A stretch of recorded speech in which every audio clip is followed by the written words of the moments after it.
আসসালামু আলাইকুম। অনেকেই জানতে চাচ্ছেন আমি কেন এমার্জেন্সিভাবে ঢাকায় যাচ্ছি। ভিডিওতে দেখতে পাচ্ছেন আমার ছেলে কোনোভাবেই চোখে চশমা রাখছে না। সে বারবার চশমা খুলে ফেলছে। চশমা খুলে ফেলে সে চশমা দিয়ে খেলা শুরু করে দিচ্ছে একদম। আবার চশমা ছাড়া সে এ ঘর ওই ঘর খেলনাপাতি সবই করছে।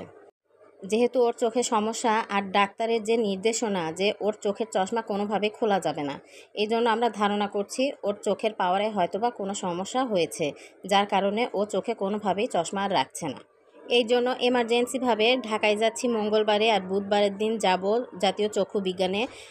ওর হয়তো আবার এনেস্থেসিয়া লাগতে পারে, আমরা যদিও বুঝতে পারছি না এখন ডক্টর কি বলবে, এটার ওপরে এখন সব কিছু ডিপেন্ড করতেছে।